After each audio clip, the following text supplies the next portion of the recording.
자, 선생님들 좀 쉬셨습니까? 그러면 또 하겠습니다. 321조. 자, 이제부터는 본격적으로 내적 타당도, 외적 타당도라는 개념으로 들어갑니다. 자, 여기서 선생님 제가 재밌는 표현법 썼습니다. 내적 타당도는 기능적 관계입니다. 외적 타당도는 일반화의 정도입니다. 이걸로 딱 구별하십시오. 죄송해요. 구별하시면 됩니다. 자, 근데 조심해야 될 거. 여기서 말하는 내적 타당도의 기능적 관계와 외적 타당도의 일반화를 나중에 우리가 특수교육 평가, 진단 평가, 특수교육 평가로 넘어갔을 때는 거기서 살짝 좀 선을 그어주세요. 거기서 말하는 내적 타당도, 외적 타당도에는 좀 살짝 그 선을 그어달라고.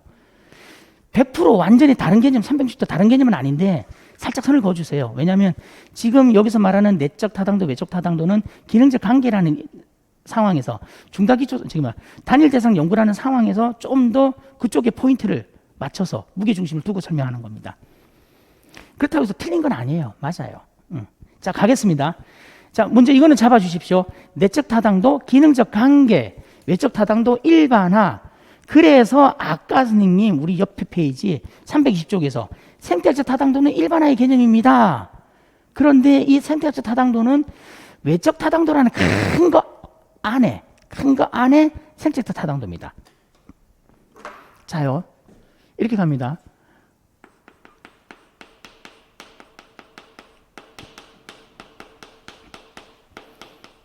단일 대상 연구에서 내적 타당도를 왜 이야기합니까? 첫 번째, 기능적 관계를 이야기하기 위해서. 얘를 설명하려고 내적 타당도 가져온 거고, 그러면 단일 대상 연구에서 외적 타당도를 왜 이야기합니까? 결국은 하고 나면 중재 제거하고 일반화 시키려며, 유지시키려며. 그래서 일반화 개념을 가지고 들어온 겁니다. 일반화 개념 얘기하려고. 일반화의 정도라고 합시다. 그리고 외적 타당도 두 번째는 우리 아까 생태학적 타당도 얘기했잖아요. 그죠?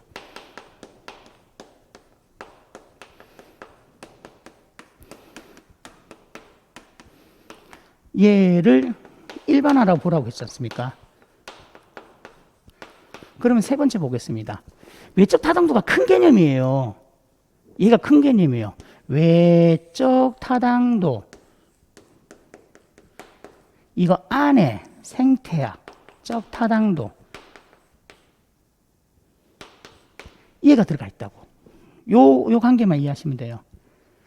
자, 하나만 더 부탁드립니다. 생태학적 타당도 이 용어에 꽂혀가지고 생태학적이 뭐야, 생태학적이 뭐야. 그러지 마세요. 자, 그러면 쉽게 설명해 드릴게요.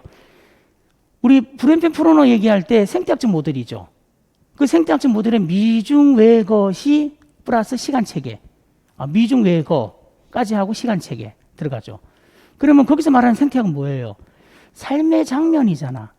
생활 장면, 생활 환경이잖아요. 거시체계, 우리 집, 우리 학교, 환경이죠. 생활이죠. 자, 특수교육에서 일반화된 환경, 일상적인 환경, 자연스러운 환경은 뭘 의미합니까? 다양한 자극이 존재한다며. 다양한 장소가 존재하고 다양한 사람이 존재하는 곳이잖아. 그럼 일반화지.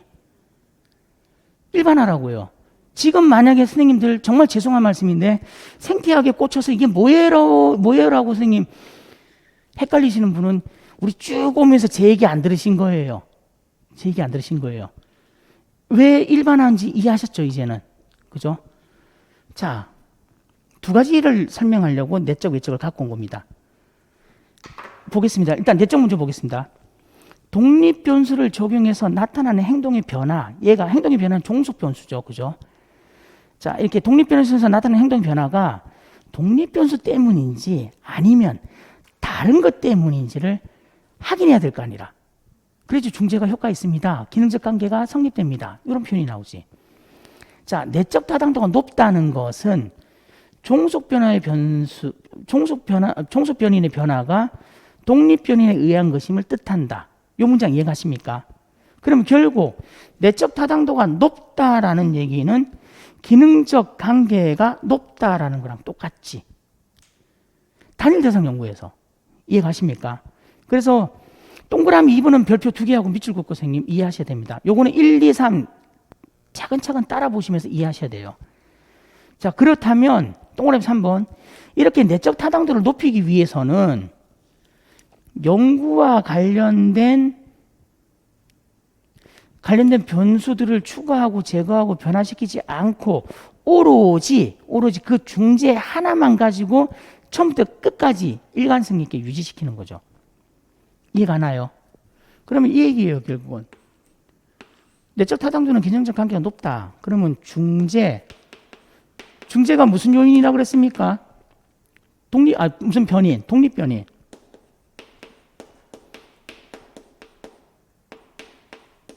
그러면 세 번째, 이 독립변인이 어떻게 되는 거예요? 처음부터 끝까지 이 중재가 유지되는 거죠. 다른 거 안 들어오고. 그죠? 이해가셨죠? 그래서 선생님, 단일 대상 연구에서는 이 기능적 관계가 높다라는 얘기는 내적 타당도가 높다라는 말하고 똑같아요. 써볼까요? 동그라미 2번에 하살표입니다. 내적 타당도가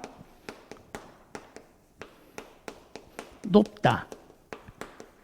이 말은 곧 기능적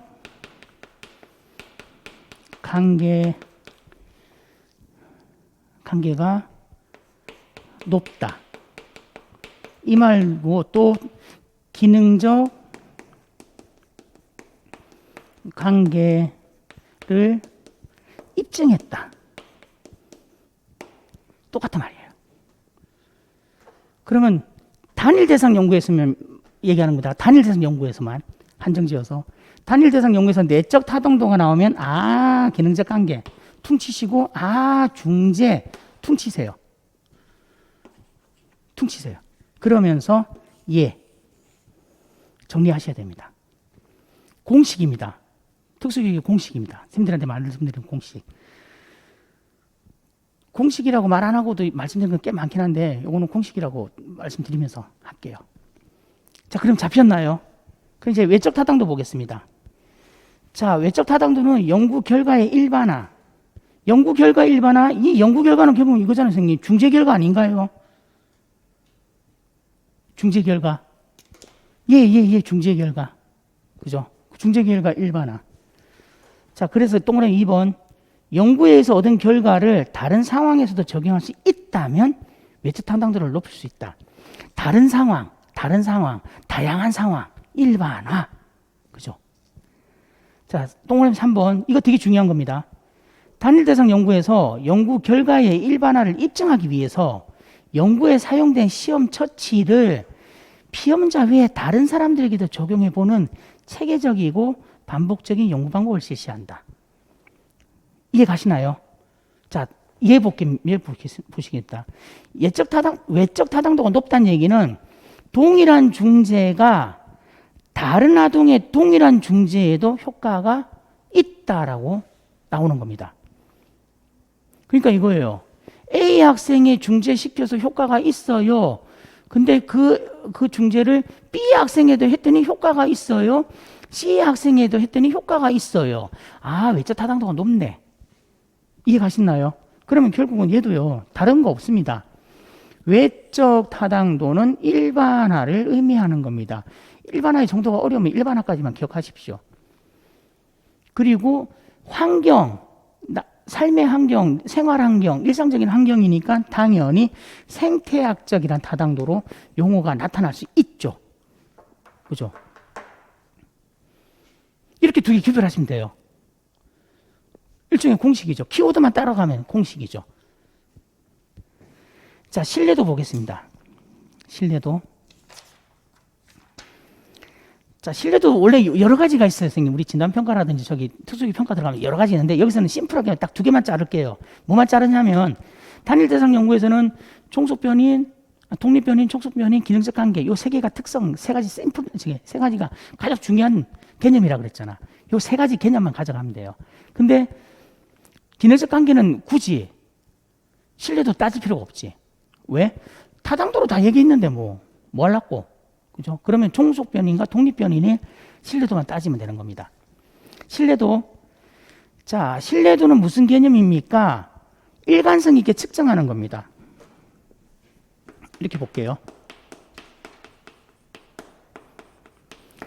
요거 하나만 꼭 기억하셔야 됩니다. 우리가 지금 다루고 있는 내적 타당도, 외적 타당도, 신뢰도는 단일 대상 연구 안에서만입니다.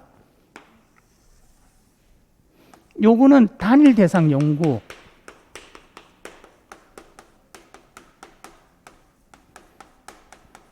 요 안에서 선생님 개념 잡으셔야 되는 겁니다. 요 두 가지 물론 벗어나도 돼요. 근데 그러면 선생님들 복잡해집니다. 그러니까 단일 대상 연구 안에서 내적, 외적 신뢰도라고 축소시키십시오. 축소시켜야 되며 선을 딱 자르세요. 자, 신뢰도는 기반적으로 일관성 있는 측정입니다.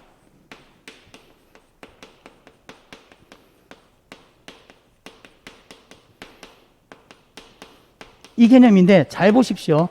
단일 대상 연구에서 일관된 측정은 뭐가 있어요? 단일 대상 연구에서 일관적인 측정. 일관성 있게 회기가 지나갈 때마다, 회기가 진행될 때마다 일관성 있게 반복적으로 들어가는 게 뭡니까? 얘잖아요, 중재. 그죠? 일관성 있게 측정한다, 일관성 있게 적용된다. 중재잖아, 중재. 맞나요? 중재는 무슨 변인? 독립변인.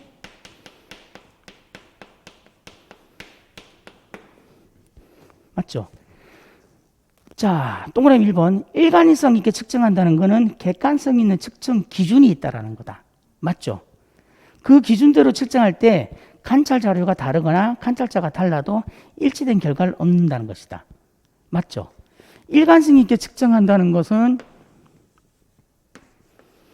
기준이 있다는 거죠.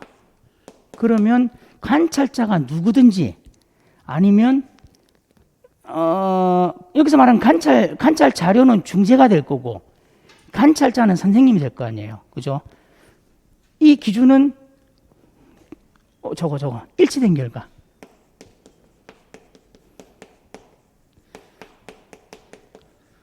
그럼 이렇게 볼까요? 일관성 있는 측정. 중재라는 기준을 가지고 누가 하든 누구를 하든 그 결과는 동일해야 된다. 일치된 결과, 동일한 결과. 동일한 중재 결과라고 해볼까요? 맞나요? 맞나요? 하나씩 따져가면 됩니다, 선생님. 어렵지 않아요. 자, 그러면 동그라미 3번. 단일 대상 연구에서 연구자가 얼마나 일관성 있게 중재하였는지는 독립변인의 신뢰도 검증이 중요하다. 그죠? 왜?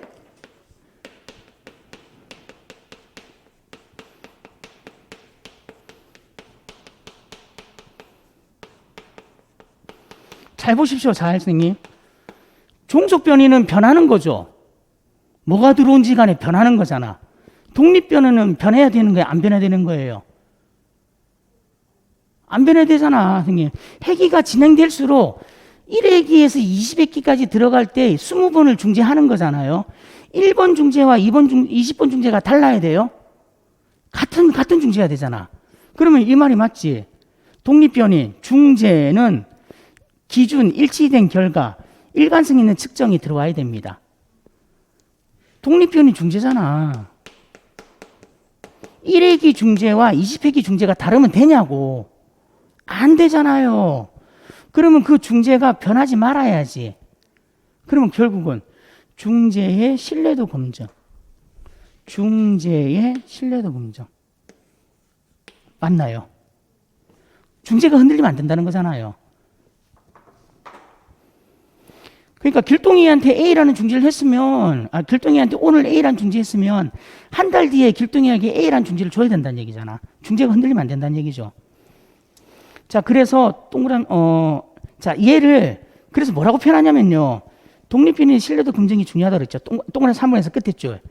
결국은 중재를 잘하고 있습니까? 얘는 뭐라고 표현하냐면 되게 중요한 표현법이 나온 거예요. 여기서부터. 얘가 결국은요, 중재를 충실하게 하고 있습니까? 중재 충실도. 중재를 잘하고 있습니까? 중재 충실도. 독립변인에 대한 신뢰를 우리가 독립변인을 우리가 신뢰할 수 있습니까? 예, 신뢰할 수 있습니다. 그 얘기는 독립변인이 중재잖아. 중재를 신뢰할 수 있습니까? 중재가 충실하게 진행되고 있습니다. 1회기 때 중재, 20회기 때 중재. 똑같은 중재입니다. 그러면요, 단일 대상 연구에서 얘기하는 신뢰도는요,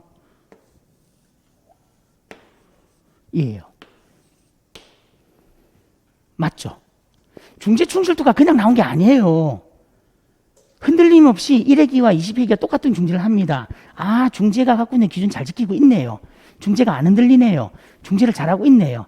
그거를 세련된 표현으로 단일 대상 연구에서는 정말 세련된 표현으로 중재 충실도라고 표현하는 거예요. 하나 더 써줄게요. 중재 충실도가 뭐다? 중재를 잘하고 있습니까?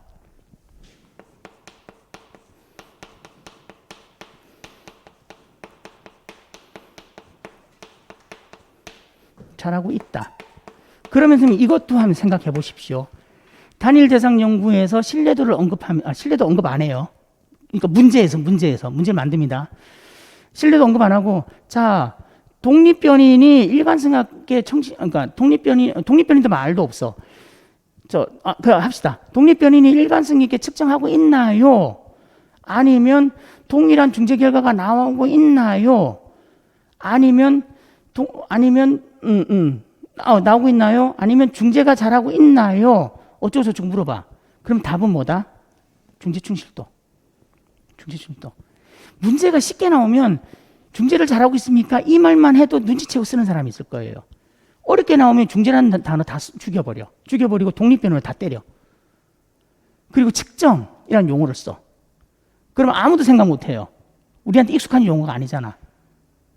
근데 독립변인, 측정, 기준, 일치된 결과 나오면서 신뢰도라는 단어가 딱 등장하면 그냥 중재 충실도죠.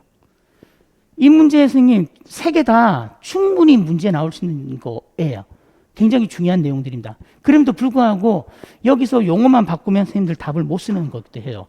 그래서 개념을 명확하게 잡자는 겁니다. 자, 독립변인의 신뢰도는 봤더니 중재 충실도, 처치 충실도, 죄송합니다. 중재 충실도나 처치가 뭐예요? 중재를 했다는 얘기잖아. 처치했다는 얘기잖아. 처치 충실도, 절차적 신뢰도 똑같은 말입니다. 자, 독립변의 신뢰도 보겠습니다. 연구자가 실행한 중재가 일관성 있게 실시된 정도. 일관성의 단어가 나오죠. 신뢰도에서 일관성이라는 단어가 계속 나와요. 그럼 얘도 키워드예요, 선생님. 자, 일관성 있게 실시된 정도, 중재가 계획대로 의도했던 대로 실행된 정도. 자, 일관성 있는 중재를 실시하기 위해서 신뢰할 수 있는 반복 연구를 위해서 독립변인의 신뢰도 측정은 필요하다. 신뢰도 측정이라는 용어도 등장하네. 계속. 어디 갔지? 신뢰도 검증. 얘를 신뢰도 측정. 조심해야 됩니다, 선생님. 여기서만 등장하는 겁니다. 여기서만 등장하는 거예요.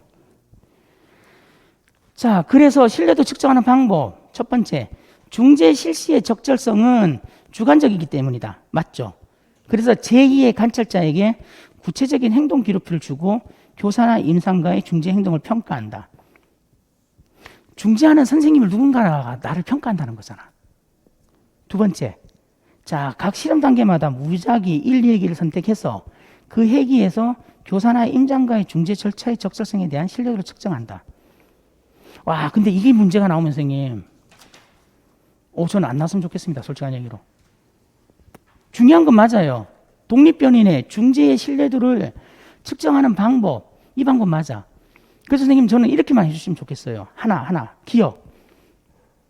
내용이 긴데 그냥 심플하게 이렇게요. 자, 뭐냐면 제2의 관찰자가 교사의 중재 행동을 평가한다. 심플하게.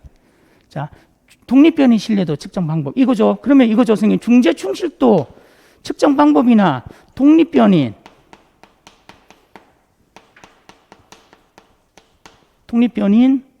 신뢰도 측정 방법, 독립변인 신뢰도 뭐가 달라? 똑같은 말이죠. 그러면 여기서 하나 더 빼겠습니다. 3번. 얘예요, 얘. 얘의 측정 방법입니다.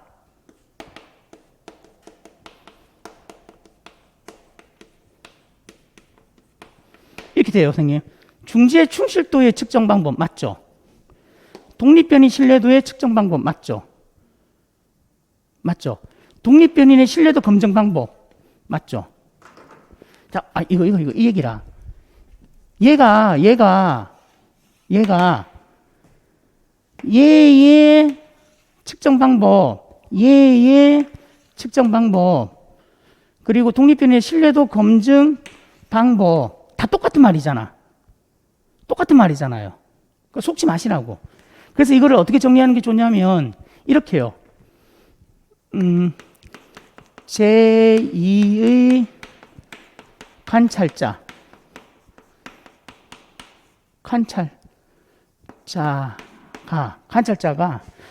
잠깐 망설여지는 게 행동 기록표라는 용어가 망설여지는데 넣읍시다.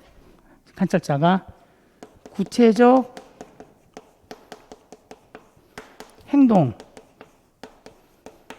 기록표. 구체적 행동 기록표 맞죠? 구체적 행동 기록표를 사용하여 누구의 중재를 살핀다? 교사. 중재라고 해도 되고 저는 중재 절차라고 해도 될 것 같아.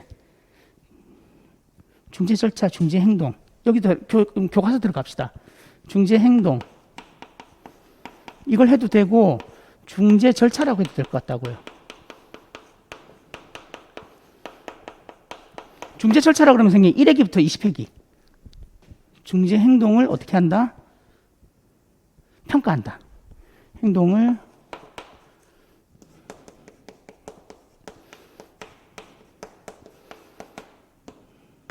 이렇게. 좀 이해가십니까? 이게 마음에 걸려서 그래요. 요 단어가 마음에 걸어서. 요거를 처음에는 빼도 되지 않을까 하고 제가 어제 고민을 했는데 요거 빼고 제2의 관찰자가 교사의 중재 행동을 평가한다. 근데 제2의 관찰자가 중재하는 교사를 평가하는 거면 뭔가 리스트가 있어야 되지 않을까? 체크리스트가. 그거를 암만 생각해봐도 얘라고. 이해가죠? 그래서 이걸 빼면 안 될 것 같았어요. 그래서 최대한 제가 줄여보려고 선생님들이 이해하기 쉽게 줄여보려고 해봤는데 이게 답니다. 이상 줄이기가 좀 어렵습니다. 그리고 동그라미 니은은 너무 어려워. 냅두고. 그 다음에 이제 종속변이 신뢰도. 종속변이는 뭐예요? 아동 행동이죠. 행동이에요. 자, 우리가 측정해야 될 바람직한 행동이고 아니면 바람직하지 않은 행동인데 얘를 어떻게 종속변이의 신뢰도를 일단 종속변이의 신뢰도의 개념부터 보겠습니다. 또 하나 1번 종속변인 신뢰도는 종속변인에 대해 측정한 자료의 객관성. 학생이 보여주는 자료의 객관성이네. 그러면 얘는 선생님 기초선 단계라고 봐도 될까? 그죠? 기초선 단계. 자, 그래서 즉 수집한 자료가 정확한지 믿을 만한지 알아보는 것이 종속변인 신뢰도이다. 학생에 대한 거잖아. 학생의 행동, 증가시킬 행동, 감소시킬 행동. 자, 동그라미 2번. 두 명의 관찰자가 독립적으로 목표 행동을 평가하고 그 일치도를 제시하는 관찰자 간 신뢰도 측정 방법이 가장 많이 사용된다. 그러면 종속변인의 신뢰도는 이제 뭔지는 개념 잡혔죠. 걔를 측정하려면 두 명의 관찰자가 학생을 측정하면 되겠네. 그래서 관찰자 간 신뢰도. 그럼 이거죠. 이제 남아있는 거, 쓸 곳이 저기 있구나. 종속변인의 신뢰도를 측정하는 거. 4. 종속변인 신뢰도 측정 방법.